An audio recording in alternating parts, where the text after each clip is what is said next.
28 Days Later came out in the year 2003. Well, 2003 here in the United States, but over in the UK it actually came out in 2002. I just figured I should throw that in there because some UK purist is going to be like, oh, this came out in 2002. You got it all wrong. It came out in 2003 here in America, and that's what we're going to stick with. The movie, of course, was directed by Danny Boyle, and it wasn't just another entry into the zombie genre where you had these mindless zombies that would get you if you were not fast enough for them, but this movie actually gave us quick zombies, and it gave us zombies that were more vicious, and it stood the test of time, earning itself a sequel in 2007 called 28 Weeks Later, and a third film in the franchise that has yet to be released here in 2025 called 28 Years Later. And so before 28 Years Later comes out, I thought it would be fun to take a look back at 28 Days Later, the film that kicked off this franchise, and do a review for it. So with that said, let's do the review for 28 Days Later. Here we go.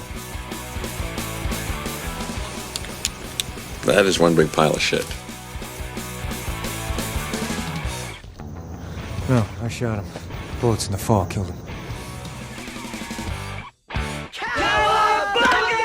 So 28 Days Later opens up in an animal testing lab in the UK where you've got this group of people that are trying to free the chimps that are being worked on. They're told by the doctors, hey, we know who you guys are. We understand what you do. You do not want to let these monkeys out of their cage. And then when you see the monkeys, you see that they've been watching these rage videos. They've got some sort of viral infection inside of them. Well, of course, the people that are there to save the chimps, they're not going to listen to those doctors. They open the cage, immediately get attacked, and this rage virus that was inside these monkeys is now passing from person to person. And by the way, you don't have to get bitten. You can have like a drop of blood go in your eyeball, go in your mouth, go in your nose. If it enters your body in any way, shape, or form from one of the rage-infected things that are out there, well, you will now become one of those rage-infected things. And so, of course, this thing is going to spread like wildfire because when this rage infection gets inside of you, you basically become a mindless zombie, but you're quick and you're just looking to feed.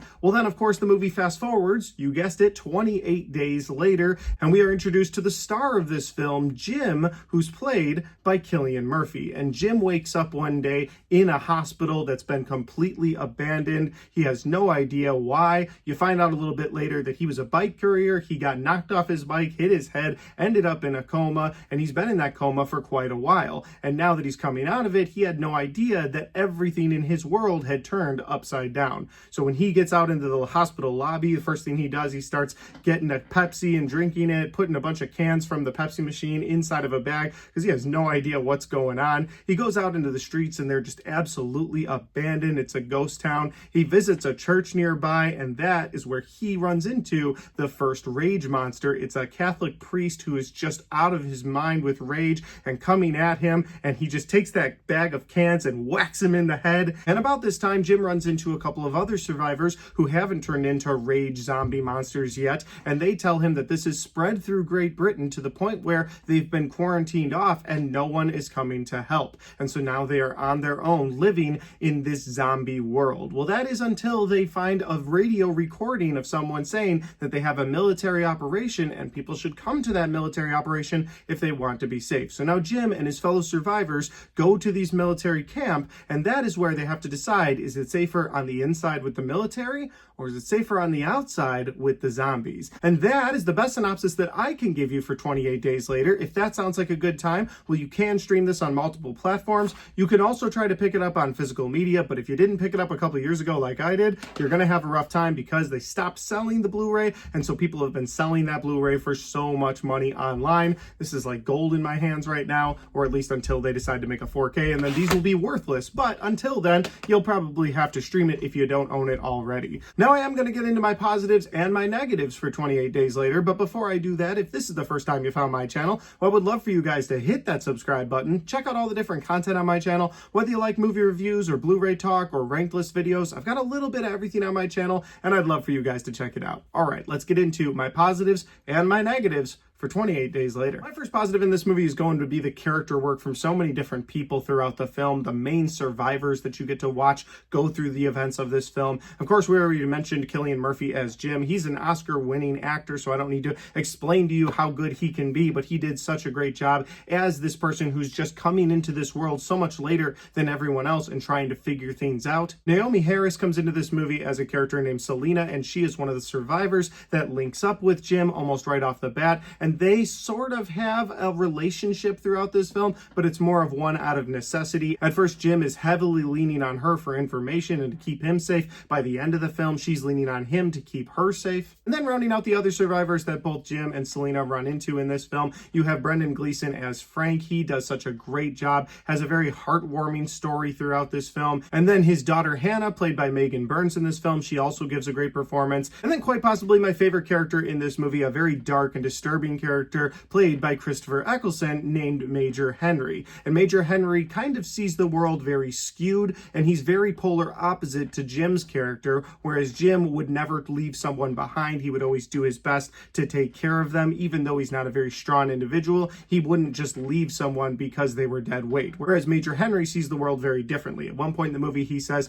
well, 28 days ago, people were killing people, and now 28 days later, people are still killing people. And so he sees it as just a dog-eat-dog world. He even lets one of his people get infected by the virus at one point, just so he can chain them down and watch the effects that it has on them. He's a very dark character, but in a very dark movie, that was necessary, because if it was just the monsters versus the people, it might have gotten repetitive after a while. But when you throw a non-infected person in as one of the monsters, to me, that worked really well, and Christopher Eccleston's performance was awesome. My next positive for this movie is going to be the very positive soundtrack. It's something that I realized about halfway through the film. It's a very dark and bleak film, but the soundtrack for this movie is very hopeful. It almost gives you, the viewer, hope for these survivors in a world where they're surrounded by monsters on both sides. I can't really explain it any better than that, but the soundtrack of this movie is just hopeful. It's very uplifting for the characters. These characters, while they are trying to go to safety, they go on little side quests throughout the film. One of them is to a supermarket, and it's such a nice little scene inside of this very dark and dreary movie. And I feel like one of the main reasons you as a viewer hold on to hope for these survivors throughout the film is because they keep putting in these hopeful songs throughout the film. Again, that's the best way I can explain it. That's the impression the movie gave me. I also really enjoyed the tone and tension of this film. It's very fast to get into the film,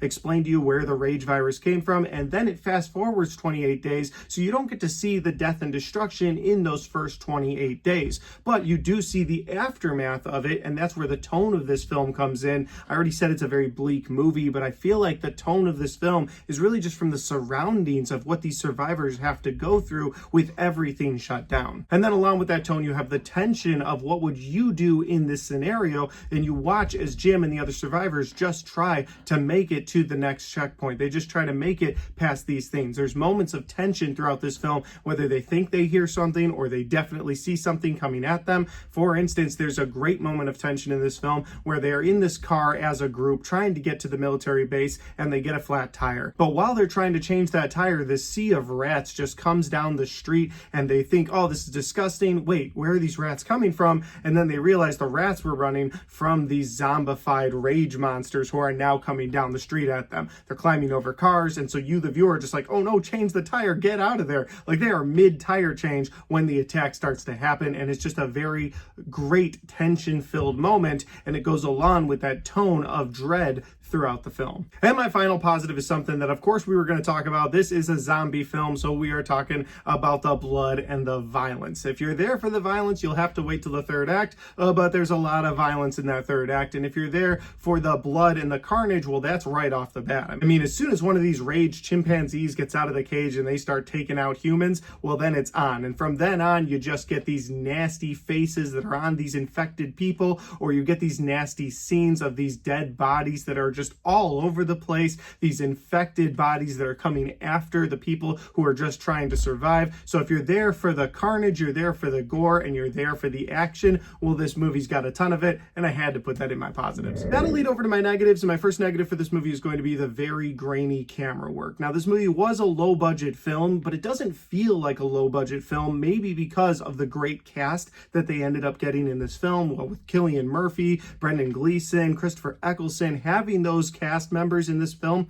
doesn't make it feel like a low-budget movie. You can't really see that low budget out of the actors. You don't even see it out of the carnage, or at least I didn't, out of the blood in this film. I feel like all of that was done really well as well. However, you get into the camera work of this film, even on Blu-ray in 2025 on my Sony 4K back there, the camera work is so damn grainy the entire time. And so the budget really shows itself in the camera work. Everywhere else in this movie, it doesn't really show it, at least to me. In story, in concept, in acting, it all works. But in camera work, oh, it is pretty rough. And maybe that's part of the appeal for some people. It's a dark and gritty film, and the camera work makes it feel that much grittier. But for me, I would have preferred a clearer picture throughout this movie. And that'll lead to my other negative, which is definitely my biggest negative of this film, and that is the decision to make Cillian Murphy's character a badass in the third act of this film, because nothing suggests that he is going to be this action hero in the first two acts of this movie. You know, once he wakes up out of that coma, he hasn't had a lot of nutrients, he's a thin guy. You find out he was a bike courier before. It wasn't like, well, he had this experience in the military before or anything like that. Throughout the film, he even has a hard time keeping up with the other survivors. There's a moment where him and Selena are running up the stairs of this building, and he keeps yelling for her to wait for him, not to leave him behind. So he's not this just action star or this guy that's gonna save the day. And then to hammer that home, when they do get to the military base, he's beaten down by some of the military people. He's thrown in a room. They decide they're going to execute him, and he only gets away because there's a distraction. So again, nothing in the first two acts of this film makes you assume he's going to be this guy that's going to take out all these military dudes and save the day. And yet somehow in the third act of this movie, he's running across the roof of their building. He's going crashing through windows. He's beating up people. He takes one guy's head, slams it into the wall a bunch of times. And it's just like, where did this come from? And it felt like a really strange decision to make his character this badass out of nowhere. It really felt like it was out of nowhere. I would have bought it maybe from other people in this film, one of the other survivors that Jim meets up with at the beginning of the movie, who unfortunately doesn't make it to the military camp at the end, but buying it from Jim just didn't feel right. Now, I'm not saying it's not skills he could have learned over time. There could have been survivalist skills where he's just like, okay, I gotta do this. And maybe you could make that case for him that his back was against the wall and it was either him and the survivors or the military group, and it wasn't gonna be him and the survivors dying. But even then, how does he then get the strength to overpower all of these men and save the day? So that has always bothered me. This was a rewatch, and it was something that bothered me when I watched it before, and it's something that bothered me now. I think I would have preferred a more dramatic ending to this film rather than an action end to this film. Maybe you needed that action end because this is a zombie film with people getting chased, but again, I just feel like everything was going really well and on a dramatic tone all the way through the film, and then by the third act, they're like, oh well, we got a military base, we got zombies, we got a guy trying to save people, let's make it an action film. And just personally, I wish they hadn't gone that route. Now, I'm not saying that this couldn't have been an all-out action movie from the start, but since it wasn't, that tonal shift in the third act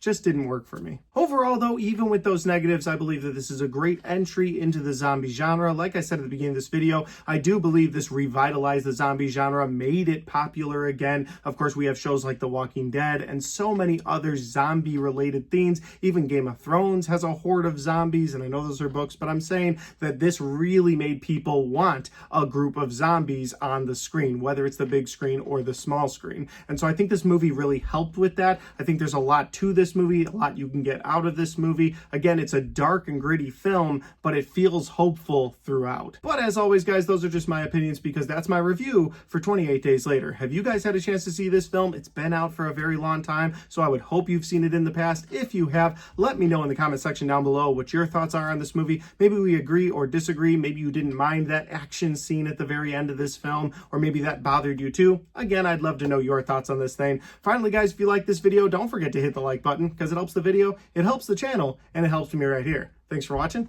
I'll see you next time.